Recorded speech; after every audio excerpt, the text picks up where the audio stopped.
নেত্রী যারা এসছেন, শাখা সংগঠন যারা, সবাইকে আমি আন্তরিকভাবে ধন্যবাদ আর শুভেচ্ছা জানাই। আমি প্রথমে বলি, আমাদের নেতা অভিষেক ব্যানার্জি আমাদের নেত্রী,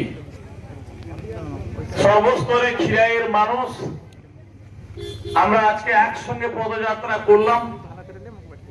আমাদের আগামী 23 তারিখ নির্বাচনে ভোটে আমাদের প্রমাণ করে, আগামী 4 তারিখ এটা প্রমাণ করে দিতে হবে যে খিরাই 6 নম্বর অঞ্চল তৃণমূলের ঘাঁটি, এখানে দুর্বৃত্তের কোনো জায়গা নেই, বিজেপির কোনো জায়গা নেই। সেই সঙ্গে এখানে যে পদ্ম চাষ হয়নি, শপথ কিন্তু আজকে দাঁড়িয়ে নিতে হবে।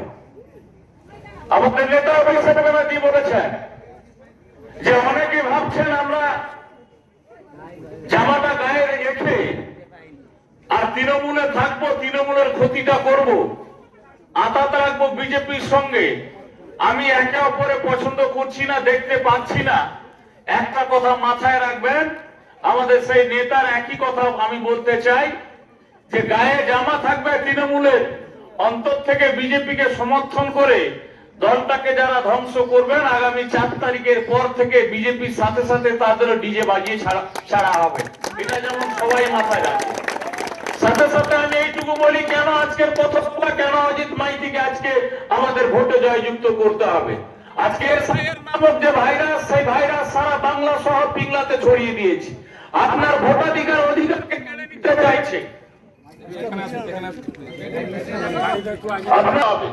আবাস প্লাসের জন্য তৃণমূলকে ভোট দিতে হবে। যেখানে আমার যুব সাথীর জন্য তৃণমূলকে শক্ত করতে হবে। আজকে বিজেপির যে নেতারা গত পরশুদিন ধর্মের নামে যারা বাইক র্যালিটা করেছেন, হিম্মত থাকে আপনি বিজেপির পতাকা নিয়ে বাইক মিছিল, বাইক র্যালি করুন, মানুষের দরবারে যান। 6 নম্বর খিরাই অঞ্চলের মানুষ, আপনি যাদের ভোটাধিকার কেড়ে নিয়েছেন, যাদের 100 দিনের টাকা দেননি, যাদের আবাস প্লাসের টাকা আপনি দেননি, তারা আপনাকে বাড়ি বাড়িতে উপযুক্ত জবাব দেওয়ার জন্য তৈরি হয়ে আছে। আর অজিত মাইতিকে আপনি বলেছেন গুণাগার, সেটা 4 তারিখে প্রমাণ হয়ে যাবে অজিত মাইতি সুপুত্র না কুপুত্র। আর আপনি কত ভাবে কাজ করেন, কারণ আপনাকে মানুষ এলাকায় কেউ চেনে না। আপনি বিভিন্ন রকম কুৎসিত মন্তব্য করছেন, এটা স্বাভাবিক। আপনার নেতা দিলীপ ঘোষ, তিনি মায়েদের সম্মান করছেন। আপনার অমিত শাহ মায়েদের সম্মান করছেন। শুভেন্দু অধিকারী মতো নেতা রোহিঙ্গা বাংলাদেশি বলছে। আজকে যেখানে বর্তমানে এক একটা পরিবারে 200-300 করে আদিবাসী সম্প্রদায়ের মানুষের ভোট কেটে নিয়েছে, তারপরে আপনি এসআইআর নিয়ে নির্বাচন কমিশন এবং প্রশাসনকে অবজারভারকে কাজে লাগিয়ে আজকে 6 নম্বরে সেই স্বাধীনতাকে কেড়ে নিতে চাওয়ার চেষ্টা করছেন। আমরা তার জন্য তৈরি হয়ে আছি। সারা পিংলা অ্যাসেম্বলি এবং পিংলা ব্লক আপনাকে উত্তর দেওয়ার জন্য তৈরি হয়ে আছে। বিজেপি কয়েকটা নেতা আছে, তারা বাইরে থেকে বেরোয় না। তারা জানে আমরা যদি মানুষের দরবারে যাই, কারণ করোনা বন্যার সময় এখানে আমরা কিছু করিনি, ঝড়ের সময় আমরা কিছু করিনি, কারণ আমরা যে লাশগুলোকে পুঁতে রেখেছিলাম। আজকে পিংলা 11 সালের পরে শান্তি আছে। মমতা ব্যানার্জির নেতৃত্বে বদল চাই, বদলা চাইনি। এখন তোমরা ক্ষমতায় আসনি। শুভেন্দু অধিকারী বলছে মমতাকে হারিয়েছি, মমতাকে হারিয়েছি।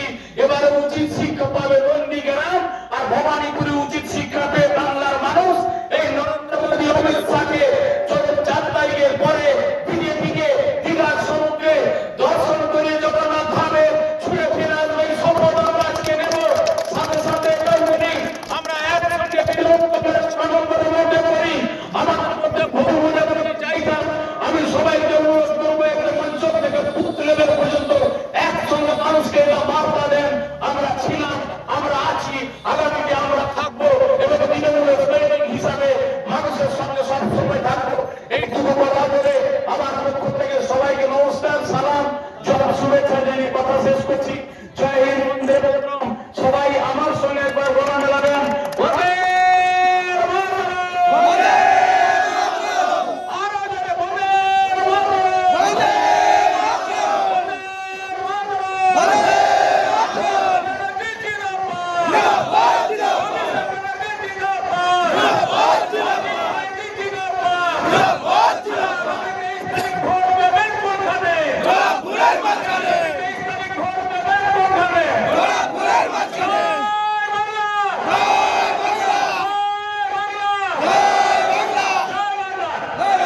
করার সময়